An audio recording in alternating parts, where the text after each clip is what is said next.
सबसे पहले मुशाहिद हुसैन कि ये जो हमने सिंतास मुआहदे को सस्पेंड करने के भारतीय ऐलान को मुस्तरद कर दिया, तो उन्होंने तो सस्पेंड कर दिया, हमने उनके इस फैसले को मुस्तरद करते हुए कहा है कि हम इस सिलसिले में इंटरनेशनल फोरम्स पे जा सकते हैं, हमारे पास क्या ऑप्शन है? मीर साहब, मेरे ख्याल में ये जो एक तो पाकिस्तान का जो रिस्पांस आ जाए बड़ा अच्छा रिस्पांस है। मैं मुतमईन हूँ उससे, कौमी सलामती कमेटी की मीटिंग से। एक तो उन्होंने बड़ा मैच्योर रिस्पांस दिया है, मेजर्ड रिस्पांस दिया है। इंडिया के रिस्पांस के बरक्स इंडिया ने जो चीखें मार रहे हैं, हिस्टेरिकल हो रहे हैं, शोर मचा रहे हैं, बशमूल उनका मीडिया। और मैं आपको भी दाद देता हूँ कि मैं आपको कल भी सुन रहा था कि आपने भी बड़ा फोकस्ड इशू बेस्ड हमने बात की है, जो हक़ाइक़ की बुनियाद पर और दलाइल की बुनियाद पर। और दूसरी बात है, मुझे अब काफ़ी देर के बाद देखिए कि हमारे सिस्टम में एक स्ट्रेटेजिक क्लैरिटी आई है हिंदुस्तान के बारे में, और वो स्ट्रेटेजिक क्लैरिटी के किस नौइयत के ताल्लुकात हैं, किस नौइयत का वो हमारे हरीफ है, और हमारी एक नजरियाती बुनियाद है जिसके उजागर किया गया है। जो टू नेशन थ्योरी की बात की गई आज, वो बड़ा अहम मैं पढ़ के सुनाना चाहता हूँ। हाँ, ये सुनाए क्योंकि ये हम भूल जाते हैं। दो कौमी नजरिए, और जो कायदे आजम ने 90 साल पहले ये हिंदुत्व की सोच को बेनकाब किया था और कहा था कि हमारा इनसे गुजारा नहीं। ये जो आज एलामिया जारी किया गया जी नेशनल सिक्योरिटी कमेटी की मीटिंग के बाद, तो इस एलामिया के आखिर में ये अल्फाज हैं कि आखिर में भारत के जंगजुआना इक़दामात ने दो कौमी नज़रिए और कायद-ए-आज़म मोहम्मद अली जिन्ना की पेशगोइयों को सच साबित किया है, जैसा कि 1940 की करारदाद पाकिस्तान में बयान किया गया था, जो आज भी पाकिस्तानी कौम के जज्बात की तर्जुमानी करती है। पाकिस्तानी कौम अमन की ख्वाह है, लेकिन अपनी खुद मुख्तारी, सलामती, इज़्ज़त और नाकाबिले तनसीख हकूक़ पर कभी समझौता नहीं करेगी। और मुशाहिद साहब, ज़रा कौम को यह भी बता दीजिए कि 23 मार्च 1940 की जो करारदादें थी वो 4 थीं, और उसमें इस एक करारदाद के अलावा दूसरी करारदाद जो है वो फ़लस्तीन के बारे में भी थी। मेरे वालिद मोहतरम कर्नल अमजद हुसैन सैयद साहब, जो रुफ़का भी थे अल्लामा इकबाल के, मैंने बताया था कि अल्लामा इकबाल ने उनको और हमीद ज़ामी को क्या कहा था 1934 में आपके प्रोग्राम में, जब उन्होंने कहा ना कि मुसलमानों को क्या हाल होगा। उन्होंने कहा, मुंडियो, असल पहलवान लंदन बैठा है, हाँ। नायब बैरिस्टर मोहम्मद अली जिन्ना। और वो अल्लामा इकबाल निजी महफिल में या पंजाबी बोलते थे या अंग्रेजी, और उन्होंने कहा कि जब वो when he comes back follow him blindly.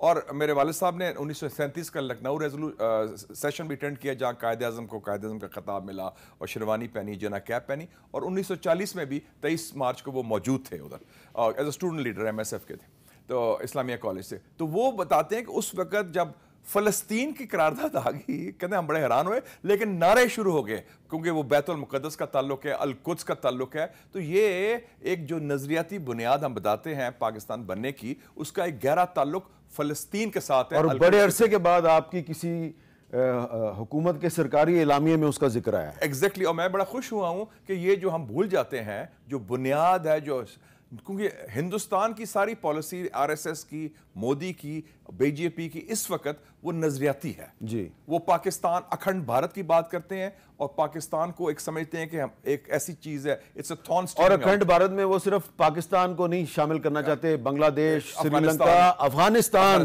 Bhutan, सबको शामिल करना चाहते हैं। 2 ममालिक हैं जो एक्सपेंशनिस्ट हैं, कि इजराइल, ग्रेटर इजराइल, और एक अखंड भारत। तो उसमें जो कायद-ए-आज़म ने ये सोच, देखे कितनी बड़ी बसीरत कायद-ए-आज़म की, कि ये जो हिंदुत्व का तासुब है, तकसीम है, ये तजाद है, इससे हमारा गुजारा नहीं। और हम शुक्र करें, ना शुक्री ना करें कि आज़ाद मुल्क के आज़ाद बाशिंदे हैं पाकिस्तान के अंदर। तो उस हवाले से आज हमने एक स्ट्रेटेजिक क्लैरिटी का मुजाहरा किया। माजी में मैं देखा कई लोग, चाहे वो खाकी में हो या मुफ्ती में हो, और हाथ मलने शुरू हुए थे, ओ जी हमारा तेल कम हो गया है, हम कैसे लड़ेंगे, मारे जाएंगे, अमेरिका क्या कहेगा। We should have strategic clarity and confidence. Quaid-e-Azam ने पाकिस्तान बनाया था, उनके पास फौज नहीं थी, उनके पास एटम बम नहीं था, उनके पास कोई एस्टेब्लिशमेंट नहीं थी, कुव्वत ईमानी, क़यादत, अवाम की हमायत और सियासी जमात थी, और क्लैरिटी ऑफ माइंड था। एक टाइपराइटर था और KH खुर्शीद था। बिल्कुल, एग्जैक्टली। अच्छा, अहमद बिलाल सूफी साहब, ये बताएं कि अगर हिंदुस्तान जो है वो यकतरफा तौर पे इंडस वाटर ट्रीटी से निकल गया है, तो पाकिस्तान के पास क्या ऑप्शन है? पाकिस्तान क्या एक्शन ले सकता है? देखिए, जो आपने लफ्ज़ इस्तेमाल किया कि वो इंडस वाटर ट्रीटी से निकल गया है, मैं ये कहूँगा कि वो निकला नहीं है, ना निकल सकता है। ये उनका मौक़िफ़ है कि वो निकले हैं, और उन्होंने जो टर्म इस्तेमाल की है वो कि हमने उसको इन अबेंस कर दिया है, होल्डिंग इन अबेंस। और ये आपको भी पता है और मुझे भी मालूम है अब तक कि जो टेक्स्ट ऑफ द ट्रीटी है उसके अंदर ना तो कोई मुअत्तली की प्रोविज़न है ना एब्रोगेशन की है।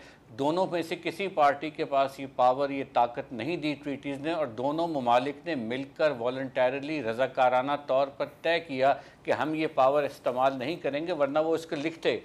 और इसी तरह ये ट्रीटी चलती रही, कई वॉर्स इसने सर्वाइव की हैं, और उसके बाद ये अब इसको ये कहना कि हमने इसको यकतरफ़ा तौर पर होल्ड इन अबेंस किया है, ये ट्रीटी की बराह रास्त ब्रीच है और वायलेशन है।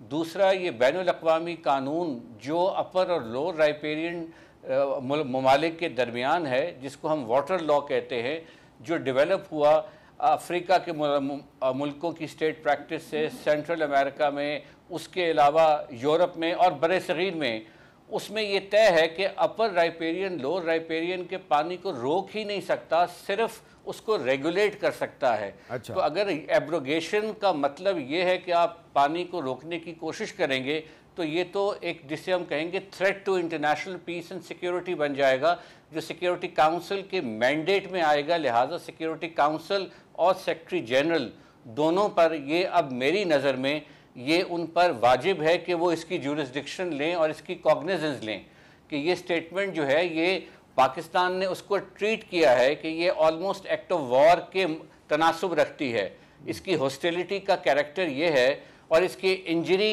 इन्फ्लिक्ट करने का पोटेंशियल ये है कि ये पाकिस्तान के लोगों की हकूक़, उनके राइट टू फूड और उनके राइट टू लाइफ को अफेक्ट कर सकती है। इसलिए पाकिस्तान की हुकूमत, सियासी क़यादत और सब ने इसको इंतहाई सीरियसली लिया है और यही चीज़ आज के इलामे में सामने आई है। अच्छा, पाकिस्तान क्या दोबारा वर्ल्ड बैंक को शिकायत करेगा? क्या करेगा? वर्ल्ड बैंक तो पहले ही जो है वो इसमें एक मीडिएटर का रोल पहले भी प्ले कर रहा है, तो अब पाकिस्तान के पास ऑप्शन क्या है? पाकिस्तान के पास वर्ल्ड बैंक जो है उसका एक लिमिटेड मैंडेट है। यकीनन पाकिस्तान वहाँ पर लेके जा सकता है। आर्बिट्रेशन का जो लीगल फ्रेमवर्क है उसको यूटिलाइज़ करने का भी सोचा जा सकता है कि आर्बिट्रेशन क्लॉज जो है वो हमेशा सर्वाइव करता है, जो जनरल प्रैक्टिस है प्राइवेट इंटरनेशनल लॉ की। पब्लिक इंटरनेशनल लॉ की प्रैक्टिस को देखना पड़ेगा कि आर्बिट्रेशन क्लॉज सर्वाइव करता है, मगर चूँकि उन्होंने कह दिया है कि वो ट्रीटी हेल्ड इन अबेंस है, लिहाजा कोई भी मौक़िफ़, कोई भी अगर आप उस आर्बिट्रेशन में या वर्ल्ड बैंक के पास जाते हैं तो इंडिया की जानिब से कोई पजीराई या कोई रिएक्शन नहीं होगा। तो लिहाजा जो सिचुएशन बन रही है वो ये है, आज का जो पाकिस्तान का जो रिस्पांस आया है बतौर रियासत, वो पाकिस्तान ने वैसे तो प्रोपोर्शनेट रिस्पांस दिया है, लेकिन वो बेहद स्ट्रांगली वर्डेड है, वो बहुत सख्त अल्फाज उसमें इस्तेमाल हुए हैं और ये फोरवॉर्न किया गया है कि पाकिस्तान होल्ड बैक नहीं करेगा coercive measures involving use of force. So ये बहुत डेंजरस डेवलपमेंट की तरफ इंडिया पाकिस्तान को पुश कर रहा है और इसलिए मैं समझता हूँ कि जो पाकिस्तान को ये 3 फोरम्स पर मामले को पोजीशन करना चाहिए। पहला, यूनाइटेड नेशंस की सिक्योरिटी काउंसिल चैप्टर 6 और चैप्टर 7 के नीचे कि threat to international peace and security के अल्फाज हैं और ये अल्फाज इस वक्त लागू आ रहे हैं इस सिचुएशन पर। दूसरा, office of the secretary general article 99 of the UN charter के नीचे सेक्रेटरी जनरल के पास अस खुद पावर्स मौजूद हैं। ठीक है। तीसरा, काउंटर टेररिज्म कमेटी जो है यूनाइटेड नेशन सिक्योरिटी काउंसिल की, उसको, और चौथा P5 ममालिक जिन्होंने अंडरटेकिंग दी थी परमानेंट 5 ममालिक ने 1998 में कि वो इंटरवीन करेंगे, तो उनको याद दिलाना ज़रूरी है कि अगर वो इंटरवीन नहीं करते तो सूरत हाल और मखदूश हो जाएगी इंटरनेशनल लॉ के फ्रेमवर्क